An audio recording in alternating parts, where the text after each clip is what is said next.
ആളുകളുടെ മുമ്പിൽ നിങ്ങൾക്ക് നല്ലൊരു പേര്, മാന്യനായ ഒരു സഹോദരൻ, അതിൽ നിങ്ങൾ സന്തുഷ്ടനാണോ? ഓഹോ, യേശു പറഞ്ഞു, കള്ളപ്രവാചകന്മാരെ കുറിച്ച് അവർ പറഞ്ഞത് അത് തന്നെയാണ്. യഥാർത്ഥ പ്രവാചകന്മാരെ എപ്പോഴും പീഡിപ്പിക്കപ്പെടുകയും അവരെ പരിഹസിക്കുകയും മോശം പേര് വിളിക്കുകയും ചെയ്തു.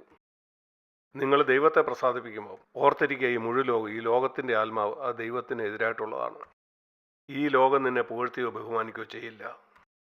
ലോകത്തിൻ്റെ തത്വപ്രകാരം പ്രവർത്തിക്കുന്ന ഈ ലോകത്തിലെ സഭകളിൽ നിന്ന് പോലും ഞാൻ കണ്ടിട്ടുണ്ട്, ക്രിസ്തീയ ലോകത്തിലെ ബഹുഭൂരിപക്ഷവും ദിവ്യാഗ്രഹത്തിൽ നിന്ന് സ്വാതന്ത്ര്യം പ്രാപിച്ചവരല്ല. ഈ ഒരൊറ്റ മേഖല എടുക്കൂ. ക്രിസ്തീയ ലോകത്ത് പ്രസംഗിക്കുന്ന മിക്ക പ്രസംഗകരും, എനിക്ക് തന്നെ അറിയാവുന്ന ഒത്തിരി ആളുകൾ, ഈ ദിവ്യാഗ്രഹത്തിൽ നിന്ന് രക്ഷപ്പെട്ടിട്ടുള്ളവരല്ല. 18-ാം നൂറ്റാണ്ടിൽ, ആ കാലഘട്ടത്തിലാണ് ഇംഗ്ലണ്ടിൽ വലിയ ഉണർവുണ്ടായത്. അമേരിക്കയിൽ പോലും ജോൺ വെസ്ലിയും വൈറ്റ്ഫീൽഡും അങ്ങനെ വലിയ ദൈവമനുഷ്യർ എഴുന്നേറ്റു. അതുപോലെ യൂറോപ്പിൽ ലൂതറൻകാരും മറ്റു പല വിഭാഗങ്ങൾ, കാൽവിനിസ്റ്റുകളും അങ്ങനെ പലരും. ഈ 17-ാം നൂറ്റാണ്ടിലും 18-ാം നൂറ്റാണ്ടിലും ഫ്രാൻസിൽ ജീവിച്ചിരുന്ന ഒരു നിരീശ്വരവാദി, വോൾട്ടെയർ എന്നായിരുന്നു അദ്ദേഹത്തിൻ്റെ പേര്.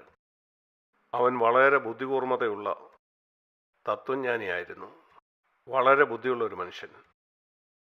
അവൻ അന്നുണ്ടായിരുന്ന എല്ലാ വിഭാഗങ്ങളെയും ശ്രദ്ധിച്ചു നോക്കി. റോമൻ കത്തോലിക്കര്, ലൂതറൻകാർ, മെത്തഡിസ്റ്റുകളെ, അങ്ങനെയുള്ള എല്ലാവരും, കാൽവനിസ്റ്റുകാർ, അവരെ അവനെ ശ്രദ്ധിച്ചു നോക്കിയിട്ട് അവൻ പറഞ്ഞു, ഈ ക്രിസ്തീയ വിഭാഗങ്ങളെല്ലാം വ്യത്യസ്തമായ ഉപദേശങ്ങളാണ് പറയുന്നത്. എന്നാൽ പണത്തിൻ്റെ കാര്യം വരുമ്പോൾ അവർക്കെല്ലാം ഒരേ ഉപദേശമാണ്. അതായിരുന്നു അവൻ്റെ നിരീക്ഷണം. ഇന്നത് എത്ര സത്യമാണ്! നീ അന്യഭാഷ പറയുന്നവനാണോ അന്യഭാഷ പറയാത്തവനാണോ? നീ ശിഷ്യസ്നാനത്തിലാണോ വിശ്വസിക്കുന്നത് അതോ മുതിർന്ന സ്നാനത്തിലാണോ? പുതിയ നിയമസത്യങ്ങളാണോ വിശ്വസിക്കുന്നത് അതോ അല്ലയോ? നീ പൂർണ്ണസമയ സുവിശേഷകനാണോ അതോ സാധാരണ ജോലി ചെയ്യുന്ന ആളാണോ? പണത്തോടുള്ള നിങ്ങളുടെ മനോഭാവം എന്താണ്? അതിന് മറുപടി എന്നോട് പറയണ്ട, നിങ്ങൾ ദൈവത്തോട് പറയുക. അതൊരു പക്ഷെങ്കിൽ നിന്റെ ഭാര്യയ്ക്ക് പോലും അറിയണമെന്നില്ല പണത്തോടുള്ള മനോഭാവം എന്താണെന്ന്. നിന്റെ ഹൃദയം സ്വതന്ത്രമായിരിക്കും. നീ എന്തിനെ പറ്റിയാണ് ചിന്തിക്കുന്നത്? ജോലിയൊക്കെ കഴിഞ്ഞ് നീ വീട്ടിലിരിക്കുമ്പോൾ പണം ഉണ്ടായിരിക്കുന്നതല്ല കുഴപ്പം, നീ അതിനെ സ്നേഹിക്കുന്നതാണ്. പണം ഒരു നല്ല ദാസനാണ്, എന്നാൽ നല്ല യജമാനല്ല. ഞാനിതിനെക്കുറിച്ച് പലപ്പോഴും ചിന്തിച്ചിട്ടുണ്ട്. നിങ്ങൾക്കറിയാമോ പണത്തിന് യേശുവിന്മേൽ സ്വാധീനമില്ലായിരുന്നെന്ന്? പൂർണ്ണ ഹൃദയത്തോടെ അവൻ പിതാവിനെ സ്നേഹിച്ചുകൊണ്ടാണ് അവന് പിതാവിനെ പ്രസാദിപ്പിക്കാനായിട്ട് കഴിഞ്ഞ്. ഒരാൾ യേശുവിനോട് ചോദിച്ചു, ഏതാണ് ഏറ്റവും വലിയ കൽപ്പന? യഹൂദന്മാർക്ക് ശബത്ത് ആചരിക്കുന്നതായിരുന്നു അത്, അല്ലെങ്കിൽ പരിച്ഛേദന ഏൽക്കുന്നത്. യേശു പറഞ്ഞു, അല്ല, നിന്റെ ദൈവമായ കർത്താവിനെ പൂർണ്ണ ഹൃദയത്തോടും പൂർണ്ണാത്മാവോടും പൂർണ്ണ ശക്തിയോടും കൂടെ സ്നേഹിക്കണം. അതിനർത്ഥം എൻ്റെ ഹൃദയത്തിൽ ദൈവത്തിനല്ലാതെ മറ്റാർക്കും സ്ഥാനമില്ല. അതാണ് അതിൻ്റെ അർത്ഥം. മറ്റുള്ളതെല്ലാം അതിൻ്റെ അടിയിലാണ്. ഇതിനോടുള്ള ബന്ധത്തിൽ ലൂക്കോസ് 16 യേശു ഇപ്രകാരം പറഞ്ഞു. ഇത് നാം മനസ്സിലാക്കേണ്ടത് വളരെ പ്രധാനപ്പെട്ടതാണ്. കാരണം ഇതാരും പ്രസംഗിച്ച് ഞാൻ കേട്ടിട്ടില്ല. കൂട്ടത്തിൽ ഞാൻ പറയട്ടെ, അനേക വർഷങ്ങൾക്ക് മുമ്പ് ദൈവ ഈ ശുശ്രൂഷ എനിക്ക് തന്നപ്പോൾ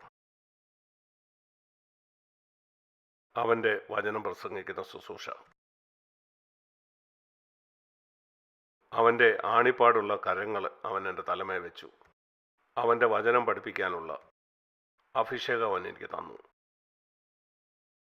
അവൻ എന്നോട് ഇപ്രകാരം പറഞ്ഞു, മറ്റുള്ള പ്രസംഗകര് പ്രസംഗിക്കുന്ന എന്താണെന്ന് ശ്രദ്ധിച്ച് കേൾക്കുക.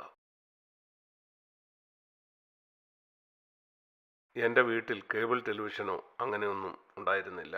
എന്നാൽ ഞാൻ ഒരു കൊല്ലത്തേക്ക് ഞാനത് വാങ്ങി, ക്രിസ്തീയ പ്രഭാഷകർ പ്രസംഗിക്കുന്ന എന്താണെന്ന് കേൾക്കാൻ. കാരണം ടെലിവിഷനിൽ എന്താണ് പ്രസംഗിക്കുന്നതെന്ന് കേൾക്കാനായിട്ട് ഞാൻ ആഗ്രഹിച്ചു. അവരെ എല്ലാവരെയും ഞാൻ കേട്ടു. അതുപോലെ പ്രസംഗത്തെപ്പറ്റി എഴുതിയിട്ടുള്ള പല പുസ്തകങ്ങളും ഞാൻ വായിച്ചു. കർത്താവ് എന്നോട് പറഞ്ഞു, ഇനിയും അത് ദൈവവചനത്തിൽ നോക്കുക, പ്രത്യേകിച്ച് പുതിയ നിയമത്തിൽ. അവർ വിട്ടുകളഞ്ഞത് നീ പ്രസംഗിക്കുക. കഴിഞ്ഞ 40 കൊല്ലവും ഞാൻ പ്രസംഗിക്കുന്ന അതാണ്, മറ്റുള്ളവർ പ്രസംഗിക്കാത്ത കാര്യങ്ങൾ. എന്നാൽ അത് വേദപുസ്തകത്തിലുണ്ട്. അനേകർ എൻ്റെ അടുക്ക വന്ന് പറയാറുണ്ട്, ഞാനിതൊരിക്കലും ദൈവവചനത്തിൽ കണ്ടിട്ടില്ലല്ലോ. ഞാൻ പറഞ്ഞു അതവിടെ തന്നെ ഉണ്ട്, എന്നാൽ നീ അത് ശ്രദ്ധിച്ച് വായിക്കുന്നില്ല, അതാണ് പ്രശ്നം. ഇന്റർനെറ്റിൽ കാണുന്ന കാര്യം നീ ശ്രദ്ധയോടെ വായിക്കുന്നു, എന്നാൽ ബൈബിൾ അങ്ങനെ വായിക്കുന്നില്ല. അങ്ങനെയല്ലേ? ദൈവവചനത്തെക്കാൾ കൂടുതൽ ഫുട്ബോളും ക്രിക്കറ്റും ബേസ്ബോളും ഒക്കെ അല്ലേ നിങ്ങൾക്ക് കൂടുതൽ അറിയാവുന്നത്? നീ അറിയേണ്ട പ്രധാനപ്പെട്ട കാര്യം നിനക്ക് അറിയില്ല. ലൂക്കോസ് 16:13 പോവാം.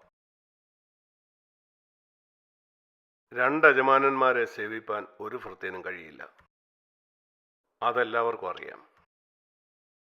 പിന്നെയും അവൻ പറയുന്നത്, ഒരുത്തനോട് പറ്റിച്ചേർന്ന് മറ്റവനെ നിരസിക്കും. അതിന് കാരണം ഒരജമാനെ നിങ്ങൾ തീവ്രമായിട്ട് സ്നേഹിക്കുന്നു, വളരെ തീവ്രതയോട്. അപ്പം മറ്റവനെ നിങ്ങൾ പായിക്കും. അവൻ ഈ യജമാനൻ നിന്നെ വലിച്ചു മാറ്റുകയാണോ? അല്ലെങ്കിൽ ഒരാളെ വെറുക്കുന്നത് എന്തിനാ? ഉദാഹരണത്തിന്, ഞാനൊരു കമ്പനി ജോലി ചെയ്യുന്നു, അതുകൊണ്ട് ഞാൻ മറ്റു കമ്പനികളെ വെറുക്കണോ? അല്ലെങ്കിൽ പ്രസ്ഥാനത്തെ? ഇതിന് കാരണം ഞാൻ തീവ്രമായിട്ടൊരു യജമാനെ സേവിക്കാനായിട്ട് ഞാൻ എന്നെ തന്നെ സമർപ്പിച്ചു. മറ്റേ യജമാൻ എന്നെ അതിൽ നിന്ന് തള്ളിമാറ്റുന്നു, അതുകൊണ്ടാണ് ഞാൻ ആ യജമാനെ വെറുക്കുന്നത്. അല്ലെങ്കിൽ അങ്ങനെ സംഭവിക്കില്ല. ഉദാഹരണത്തിന്, നിങ്ങളൊരു പ്രത്യേക കമ്പനിയിൽ ജോലി ചെയ്യുകയാണ്, മറ്റേ കമ്പനി എപ്പോഴും നിങ്ങളെ അവിടേക്ക് വലിച്ചുകൊണ്ടിരിക്കുകയാണ്, നിങ്ങൾ അവരെ വെറുക്കും. അല്ലെങ്കിൽ നിങ്ങൾക്ക് ഈ കമ്പനിയെ ശരിയായിട്ട് സേവിക്കാൻ കഴിയില്ല. അങ്ങനെ നിങ്ങൾ ഒരുവനെ പായിക്കും, മറ്റവനെ സ്നേഹിക്കും. ഒരുത്തനോട് നിങ്ങൾ പറ്റിച്ചേരും. എന്തുകൊണ്ടാണ് പറ്റിച്ചേരുന്നത്? മറ്റൊരാൾ അവനിലേക്ക് നിങ്ങളെ വലിക്കുകയാണ്, അവനെ നിങ്ങൾ പകയ്ക്കും. ഈ 2 യജമാനന്മാരാരാണ്? ദൈവവും അതുപോലെ പണവും. മാമോൻ എന്ന് പറഞ്ഞാൽ പണം. പണവും വസ്തുവകയും, വീടും നിലങ്ങളും വസ്തുക്കളും സ്റ്റോക്കും ഷെയറും എന്തും, ഇതെല്ലാം മാമോനാണ്. അതുകൊണ്ട് മത്സരം ദൈവവും സമ്പത്തുമായിട്ടാണ്. ഞാനതൊന്നുകൂടെ വായിക്കാം. ഒന്നുകിൽ നീ സമ്പത്തിനെ സ്നേഹിച്ച് ദൈവത്തെ വെറുക്കും, അല്ലെങ്കിൽ ദൈവത്തെ സ്നേഹിച്ച് പണത്തെ വെറുക്കും. ഞാൻ തെറ്റായിട്ടാണോ ഇത് വായിക്കുന്നത്? ഒരിക്കലുമല്ല. ഒന്നുകിൽ നീ പണത്തോട് പറ്റിച്ചേരും, ദൈവത്തെ വെറുക്കും, അല്ലെങ്കിൽ ദൈവത്തോട് പറ്റിച്ചേർന്ന് പണത്തെ വെറുക്കും. ഞാനിത് തെറ്റായല്ല വായിക്കുന്നത്. ഞാൻ വായിക്കുന്നത് യേശു പറഞ്ഞത് കുറച്ചുകൂടെ വ്യക്തമായിട്ട് മാത്രമാണ് പറയുന്നത്. നീ ഒരു പക്ഷേ നിന്റെ ജീവിതത്തിൽ ഒരിക്കലും ഇത് കേട്ട് കാണുകയില്ല. എൻ്റെ പ്രിയ സഹോദരീസന്മാരെ, ഞാൻ നിങ്ങളോട് പറയട്ടെ, അതുകൊണ്ടാണ് നിങ്ങൾക്ക് ദൈവത്തോട് പറ്റിച്ചേരാൻ കഴിയാത്തത്. അതുകൊണ്ടാണ് പൂർണ്ണ ഹൃദയത്തോടെ നിങ്ങൾ ദൈവത്തെ സ്നേഹിക്കാത്തത്. അതുകൊണ്ടാണ് പിന്മാറിപ്പോകുന്നത്. അതുകൊണ്ടാണ് ക്രിസ്ത്യ ജീവിതത്തിൽ മുഴുവനും നിങ്ങൾ അത്ഭുതപ്പെടുന്നത്. എന്തുകൊണ്ടാണ് എൻ്റെ ക്രിസ്ത്യ ജീവിതം മെച്ചപ്പെടാത്തത്? പുതിയ നിയമത്തിൽ പറയുന്ന ഈ അത്ഭുതകരമായ ജീവിതത്തിലേക്ക് എനിക്ക് എന്തുകൊണ്ടാണ് വരാൻ കഴിയാത്തത്? 2 കൊരിന്ത്യർ 2:14 പൗലോസ് പറയുന്നു, ക്രിസ്തുവിൽ ഞങ്ങളെ എപ്പോഴും ജയോത്സവമായി നടത്തുന്ന ദൈവത്തിന് സ്തോത്രമെന്ന്.